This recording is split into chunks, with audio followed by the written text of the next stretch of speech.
Mencionaste un poquito al pasar, pero me quedó picando esta idea de que para poder crear hay que poder jugar.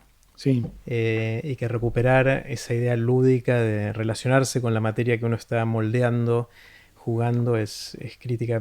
Quiero ir un poquito más profundo. ¿Cómo es ese juego? ¿Cómo? es un juego muy serio. No es una estupidez, viste, jugamos. Viste los chicos cuando dicen, ahora somos piratas y saltamos ahí al barco y lo prendemos fuego.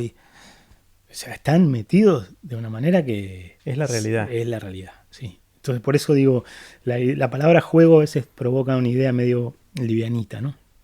Y no es eso, ¿no? Sino que eh, es eso de meterse de lleno a esas reglas, ¿no?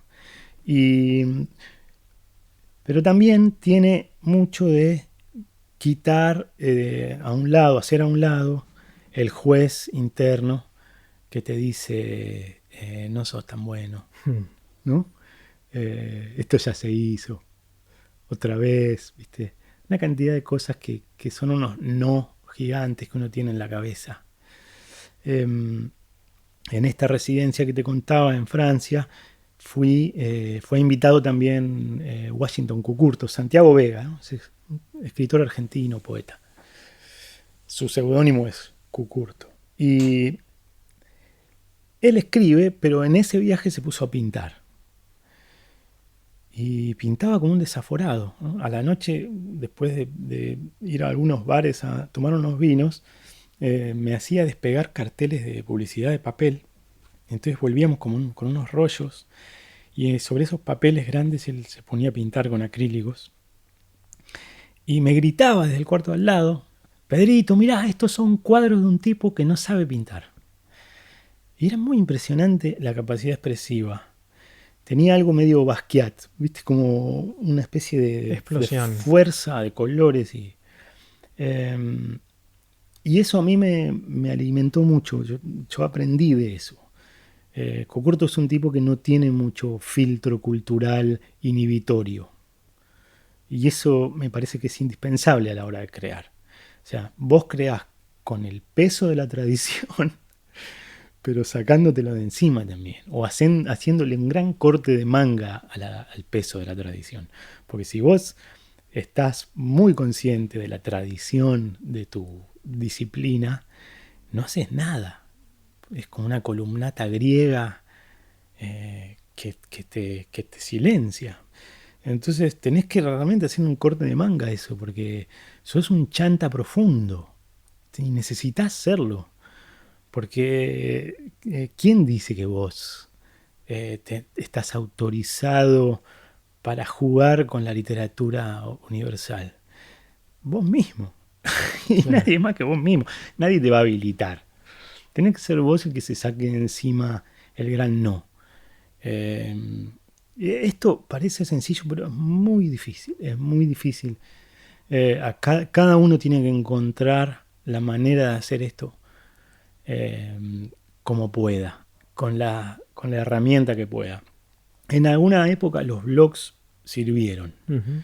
porque fueron una herramienta para escribir sin querer hacer literatura. Menos pretenciosa. Claro, eso era muy curioso. La gente escribía en los blogs contando algo cotidiano y esa soltura en la escritura, que tenía algo de medio coloquial, resultaba bueno, muy natural Ujú. para leerlo y a la vez muy vivo. Eh, entonces la gente cuando no quiere hacer literatura escribe mejor, me parece, ¿no? Y por eso digo, hay algo de juego vinculado al juego ahí con la irresponsabilidad. Un amigo estaba escribiendo un blog sobre su trabajo de lavacopas en Estados Unidos y contaba que iba a fumar atrás al parking lot ese americano horrible con ese alambrado de rombos, ¿viste? Y la Ujú. nieve sucia.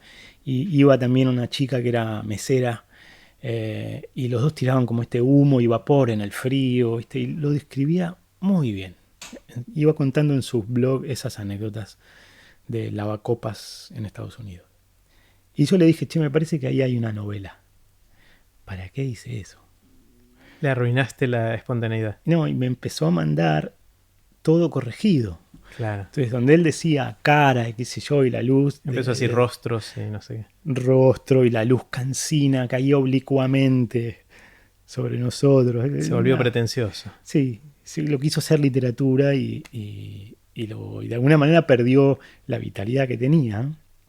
Así que bueno, eso un poco con la idea de juego, que hay algo, como te digo, es un juego serio, pero a la vez también es una manera de ejercer algo medio irresponsablemente, sin preocuparte tanto por el resultado.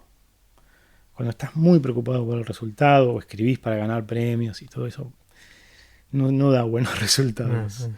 Ahí, en todo lo que me decís, me imagino que la vida del escritor, y obviamente estoy generalizando de manera burda, puede llegar a ser muy solitaria, ¿no? Porque es mucho del mundo interno, es mucho en tu caso, de no compartir demasiado hasta que está más o menos lista la cosa. Sí. Es solitario, ¿no?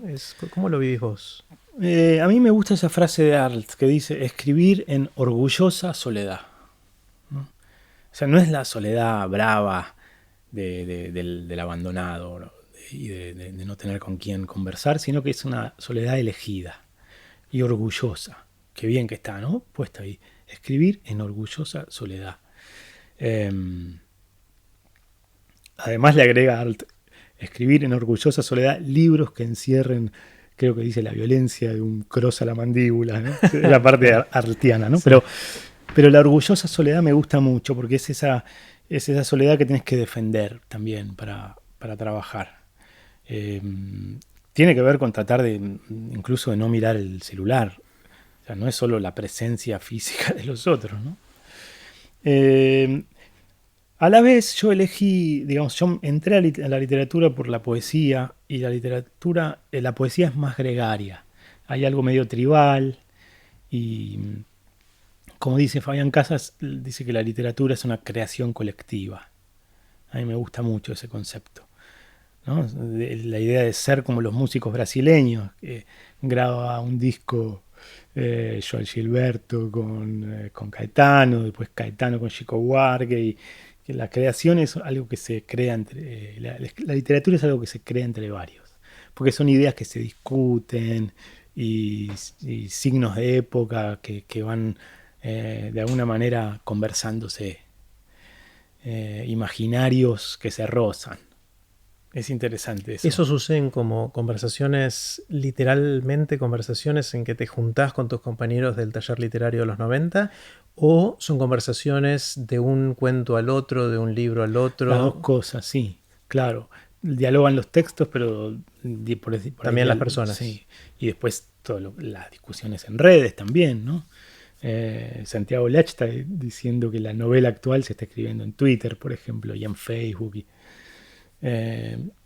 Entonces, por eso digo, no tengo tanta vinculación con esa soledad de algunos narradores, que es como si hubiera una radiación atómica afuera y están en su búnker, claro, encerrados. Es soledad, pero no aislación, de alguna manera. Exactamente, sí. Sí, tenés que escribir bastante solitariamente, pero después hay mucho compartir y rozar antenas, ¿no?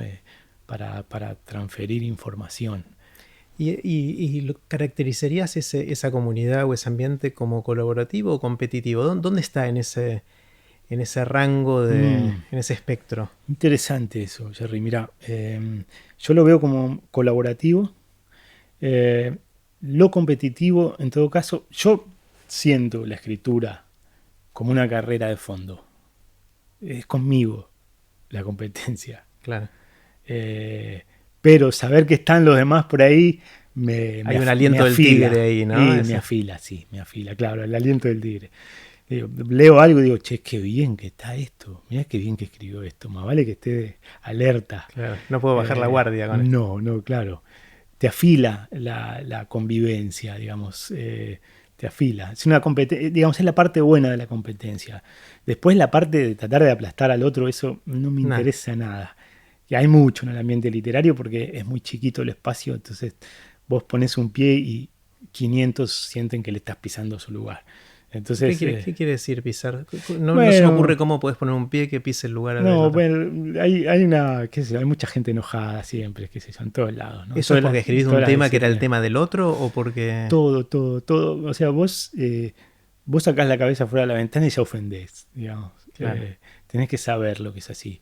Hay mucha gente a la que le gusta lo que haces y hay gente que no le gusta. Yo lo aprendí muy temprano eso con el premio Clarín y tenía 28 años cuando se publica Una noche con Sabrina Lau. Imagínate, era mi tapa en el suplemento cultural y entonces sabía que había gente poniéndome chinches Claro. en un corcho. Es parte del juego eso, me parece. Lo que tenés que tratar es de no envenenarte con eso. Porque si estás muy pendiente de todo lo que se dice negativo sobre vos, te puede, no sé, te puede hacer daño. Depende de tu personalidad. Yo no soy muy reactivo a esas cosas. Digamos, sé que suceden y que es un porcentaje chico, pero está siempre, ¿no? No hay que ser ingenuo en ese sentido. No a todo el mundo le gusta lo que haces. Mm. Y, pero no hay que llenarse la cabeza con eso, me parece. Como así tampoco llenarse la cabeza con los elogios, porque las dos cosas son... Si te la empezás a creer, Sí, fuiste. sí. Creo que no sé bien quién cuenta que Jack Kerouac espera a las 3 de la mañana el diario en la calle, porque iba a salir una reseña de On the Road en el New Yorker o en el New York Times. Y sacan el primer diario de la pila, leen, dicen, se ha creado la novela más magistral de la literatura norteamericana, y Jack Kerouac se deprimió completamente, ¿no? O sea, hay algo ahí como donde el elogio tampoco es algo tan constructivo, ¿no? Me parece que en todo caso las críticas es que es leerlas y lo que te sirve lo agarrás. Mm. Y después lo que es veneno, qué sé yo, bueno, más o menos vas desarrollando un poco de antídoto con eso con los años. Ujú. Y los elogios desmedidos y qué sé yo, también tener cuidado con eso, porque incluso a veces se pueden invertir, ¿viste? Alguien que te elogia muchísimo, de golpe no recibe la respuesta tuya que querías y eso se invierte. Curiosamente las valencias se hacen así y sos el enemigo. Entonces por eso, bueno, eso con respecto al ambiente literario, pero son las pequeñas migajas y miserias del Sí, ambiente. sí, no, totalmente. El...